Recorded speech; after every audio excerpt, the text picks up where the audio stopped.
కేంద్ర ప్రభుత్వం పోలవరం ప్రాజెక్టుకు ఇచ్చిన 3,385 కోట్ల రీయింబర్స్మెంట్ నిధులను కూడా ప్రాజెక్టు నిర్మాణానికి గాని నిర్వాసితులకు గాని అందించకుండా దారి మళ్లించి దోచుకున్న దుర్మార్గుడు జగన్. పోలవరం ప్రాజెక్టును విధ్వంసం చేసినట్లే నిర్వాసితులను సైతం నిలువునా ముంచేశాడు జగన్. పోలవరం ప్రాజెక్టు నిర్మాణానికి ఎంత ప్రాధాన్యత ఇస్తున్నామో నిర్వాసితులకు నష్టపరిహారం, పునరావాస కాలనీల నిర్మాణానికి అంతే ప్రాధాన్యత ఇస్తున్నాం.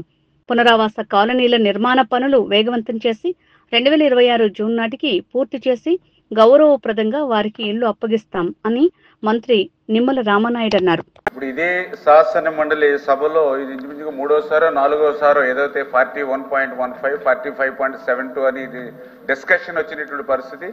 వాళ్ళ ఎవరైతే లీడరు బొత్స గారు కూడా దీని మీద డిస్కషన్ కూడా పడినటువంటి పరిస్థితి. అయినా సరే గౌరవ సభ్యులు పదే పదే అంటే ఒక అబద్ధాన్ని 100 సార్లు చెప్తే అది నిజమవుతుందని నమ్మేటువంటి పార్టీలో ఉన్నటువంటి వ్యక్తులు కాబట్టి అదే విషయాన్ని నేను డాక్యుమెంట్స్ తోటి సహా చూపించడం జరిగింది. ఈ ప్రభుత్వం ఎందుకు అంగీకరించిందని అడుగుతున్నారు. అడగవలసింది గత ముఖ్యమంత్రిని, గత ప్రభుత్వాన్ని. ఎందుకంటే ఆ రోజు 41.15 మీటర్స్ ప్రతిపాదించింది మీరే, దానికి నిధులిమ్మని కోరింది మీరే.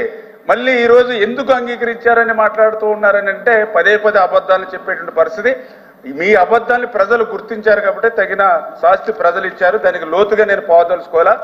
రెండవది ఆయన అడుగుతూ ఉన్నారు ఏదైతే కాలనీలకు సంబంధించి ఎందుకు పనులు పూర్తి కావట్లేదని అడుగుతూ ఉన్నారు. మరి నేను అడుగుతూ ఉన్నా ఆ రోజు 2019 పాదయాత్రలో కూడా మీ నాయకుడు ఆ రోజు అడుగున కూడా వాగ్దానాలు చేశాడు నిర్వాసితులకి. మరి ఆ 19-24 అధికారంలో ఉన్నది మీ ప్రభుత్వమే, 19-24లో ముఖ్యమంత్రిగా ఉన్నది మీ నాయకుడే. మరి నేను అడిగేది ఏంటంటే ఆ రోజు 5 సంవత్సరాల్లో ఒక్క కాలనీకి సంబంధించి ఒక్క అరబస్తా సిమెంట్ ఎక్కడైనా మీరు వేశారా? ఆ కాలనీలకు సంబంధించి ఎక్కడైనా ఒక్క రూపాయి మీరు ఖర్చు పెట్టారా? 2019 చంద్రబాబు నాయుడు గారి హయాంలో పూర్తయినటువంటి కాలనీలు తప్ప ఒక్క కాలనీలో ఒక్క ఇల్లు కూడా కనీసం పునాది కూడా ఇటుక ముక్క పేర్చలేనిటువంటి వాళ్ళు కూడా ఈరోజు కాలనీల గురించి మాట్లాడితే ఎట్లా అధ్యక్ష? చేత అందుకే మీరు కూడా చూశారు అధ్యక్ష, మేము కూడా చూసాం మీడియాలో. నిర్వాసితులు అధ్యక్ష రోడ్డు మీదకి వచ్చారు గత ప్రభుత్వంలో. ఏదైతే కనీసం వరద ముంపు వస్తే కనీసం మంచినీళ్ళు ప్యాకెట్లు ఇచ్చేటువంటి వాళ్ళు కూడా లేరు, ఒక మంత్రి వచ్చి పరామర్శించినటువంటి వాళ్ళు లేరు.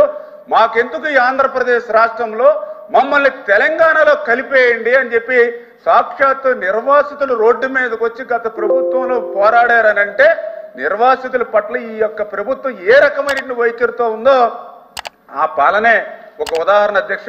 అందుకే ఈరోజు ఏదైతే ఈ యొక్క ప్రభుత్వం చాలా చిత్తశుద్ధితో నేను ముందునే చెప్పాను, పోలవరం ప్రాజెక్టు నిర్మాణం మీద ఎంత శ్రద్ధ పెడతామో అంతకు మించి నిర్వాసితుల మీద కూడా అంత శ్రద్ధ పెట్టి వాళ్ళకి కాలనీలు డెవలప్ చేయడంలో కానీ అదేవిధంగా మరి వాళ్ళకి R&R ప్యాకేజీలు ఇచ్చేటువంటి విషయంలో కానీ పూర్తిగా ఈ ప్రభుత్వం నిర్వాసితుల పట్ల పనిచేస్తుందని చెప్పి మీ ద్వారా తెలియజేస్తున్నాను.